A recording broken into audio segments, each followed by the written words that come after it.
오늘은 다음 총선에 대해서 말씀을 드리겠습니다. 저같이 대학에 있는 사람들은 정치 이야기를 하는 것에 대해서 별로 바람직하다고 생각하지 않았습니다. 그런데 최근 7년 한해서부터 우리나라의 변화 과정을 보면은 이것이 분명히 체제 싸움이라는 것을 인식하게 되었습니다. 그래서 당분간 정치 이야기를 하지 않을 수 없으니 이해해 주시기 부탁드립니다. 윤석열 정부가 들어서고 난 다음에 거의 무슨 식물 정권이나 마찬가지였습니다. 하다못해 기관장들도 거의 나가지 않았습니다. 기관장 하나 내보내는 것도 상당히 어려웠고요. 문재인 정권이 종북 매국 정권이었다고 제가 여러 번 말씀을 드렸죠. 민노청서부터 해서 각계 부패 공동체 그리고 종북 종중 세력이 사회 곳곳에 포진되어 있고 전혀 움직임이 없습니다. 물론 언론도 장악하고 있고요. 공기업 이런 데서도 나가지 않습니다. 우파나 보수주의적인 사람들, 이런 사람들은 개인적인 능력이 있고요. 여러 가지 기반들이 있기 때문에 그렇게 공적인 자리에 그렇게 연연히 하지 않습니다. 그런데 좌파 부패 공동체에 있는 사람들은 그거 아니면 할 게 없거든요. 그러니까 절대 나가지 않습니다. 이런 가운데 특히 국회가 180석 가까이가 종북 매국 세력, 이 세력에 의해서 장악돼 있죠. 어떤 정책이나 이런 걸 핀다는 것 자체가 거의 불가능에 가까운 것도 사실입니다. 현실을 말씀을 드리는 겁니다. 그렇게 앞에 2년을 보낸 거죠. 새로운 정부가 들어섰다고 볼 수 없을, 또 그렇다고 들어서지 않은 것도 아닌 그런 애매한 상태에서 민주당, 그러니까 독주, 그러니까 종북 매국 세력에 의한 폭정이 계속되었다고 봐야죠. 나머지 3년도 앞에 2년과 같이 하느냐, 아니면은 새로운 윤석열 정부의 색깔을 내고 정책을 펼 수 있는 것이냐, 그런 것은 총선 결과에 달려 있는 것입니다. 물론 또 한 가지의 가능성은 지금과 같이 180석 가까이 민주당이 얻거나 200석 가까이 얻으면 윤석열 정권은 임기를 다 마치지 못할 것입니다. 중간에 물러나겠죠. 그것이 탄핵이 되든지 스스로 물러나든지 아니면 야합에 의한 개헌을 하든지 정계 개편을 하든지 우리나라는 굉장히 경랑에 휩싸일 겁니다. 우리나라 정치, 물론 체제까지도 무너지는 그런 지경까지 올 수 있습니다. 이렇게 말씀을 드리면 제가 윤석열 정권을 편을 든거나 이재명을 선택을 할래, 윤석열을 선택할래, 이런 차원으로 말씀을 드리는 것이 아닙니다. 어떠한 일을 하는 것은 자유시민의 각자의 몫입니다. 제가 말씀을 드리고 싶은 것은 이재명이 이제 집권을 하게 되면 지금 총선에서 공천을 주려 하는 사람들이 이제 한총련 세력들입니다. 지난 노무현 정권 때부터 시작이 돼서 문재인 정권의 거의 전대업 출신들이 했는데 정말 퀄리티가 낮았죠. 시대에 뒤떨어지고 정말 정책 능력이라는 건 전혀 없고 그냥 어떤 저런 사람들이 세상에 이렇게 사회활동을 하나. 전대업 세력이 상당히 퀄리티가 낮았지만 한총련 세력은 완전히 그거보다 더 퀄리티가 낮은 아주 범죄 집단에 가까운 사람들입니다. 여러분 지금 공천을 주려고 그러는 한총련 출신들을 보면은 민간인들을 고문치사하고 거의 잡범, 그리고 무슨 사회에 있어서도 정말 저런 사람들이 과연 주변에 있는가 싶습니다. 근데 어떻게 우리나라는 저런 사람들이 정말 정치를 하고 저런 사람들이 자기도 모를 소리를 국회에서 하는지 이렇게 보면은 정말 그 사람들이 딱한 게 아니라 대한민국이 딱합니다. 이재명 당이죠. 그 민주당이 이재명 당으로 완전히 되면서 그렇게 국회를 장악하게 되면은 우리나라는 정말 나락으로 떨어지는 겁니다. 일단 총선에서 누가 승리하느냐가 중요한 것이고, 총선에서 패배를 하거나 다수 의석을 민주당한테 빼앗기면은 미래는 거의 없는 겁니다. 이렇게 말씀을 드리면 자유시민들은 그럼 어떻게 하면 좋은가? 그리고 저 사람이 무슨 윤석열 편을 드는 것이 아닌가? 이렇게 불만을 가지시는 분들도 있고 그럴 것입니다. 저는 이렇게 생각을 합니다. 자유시민은 각자 고유의 자신의 그 생각을 가지고 있는 거죠. 그리고 그 뜻을 존중합니다. 국힘당 역시 민주당과 차이가 나지 않고 또 부패 정당이다. 그리고 부정선거 세력이다. 이렇게 판단을 하시는 분들은 부정선거 싸움에 총력을 기울이면 됩니다. 우리나라에 헤쳐나가야 될 사항들이 있습니다.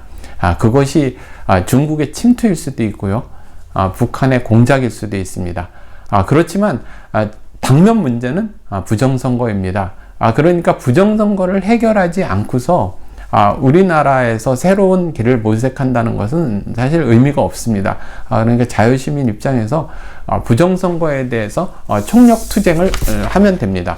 두 번째 있어서는요, 그러니까 국힘당과 민주당 이제 가망 없는 정당이다. 하나는 기득권 정당이고 웰빙 정당이고 또 이제 이쪽 민주당은 종북 사대주의 매국 세력이면서도 아주 부패하고 범죄 집단 수준이다. 사실입니다.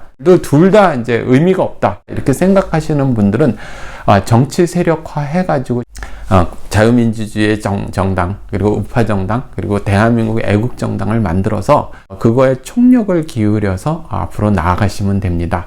이번에 안 되면 다음 선거. 그러니까 이렇게 뿔뿌리로 들어가서 기초 작업을 계속해서 그렇게 나아가시면 됩니다. 뭐 언제까지 국힘당을 믿고 또 뭐 민주당 뭐 이런 거를 떠나서 이렇게 그 저변을 확대하시고 그러면 됩니다. 그런데 이제 그 거기서 세 번째 얘기죠. 지금 역량으로는 지금 진정한 우파 정당이 생기지 못한다. 그리고 다음 총선에 승리하지 못한다. 이렇게 생각을 하시는 분들은 전략상 윤석열 정부가 어떻게 공천을 하는가, 윤석열 정권에서 다음 공천을 어떻게 하는가, 전향을 가장한 그런 그 좌파들이라든지 웰빙 세력이라든지 뭐 지방 토우 세력이라든지 아니면은 끼워 맞추기식 알루만 청년인 그런 청년들, 그리고 국가 간이 전혀 없는 이런 사람들로 구성해서 그냥 이렇게 백화점식으로 국민들을 현혹해서 이렇게 하는 공천이다. 그러면 뭐 그 윤석열 정부에 등을 돌리셔도 됩니다. 그렇지만 그럼에도 불구하고 이재명한테 넘기는 것보다는 대한민국을 건질 시간을 조금이라도 확보할 수 있다. 이렇게 생각을 하신다면은 거기에 맞춰서 대처하시면 됩니다. 전략적으로 윤석열 정권을 견인하면서 다음을 이렇게 보는 거죠.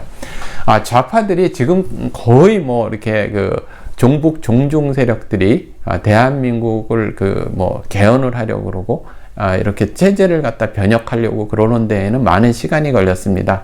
그러니까 YS 때부터 침투돼가지고 DJ 때도 침투되어 들어가고 노무현 정권이었을 때는 완전히 많이 들어왔죠. 근데 문재인 정권에서는 정면에 나서게 된 거고, 이재명일 때는 거의, 저도 좀 순진하게 이렇게 생각했습니다.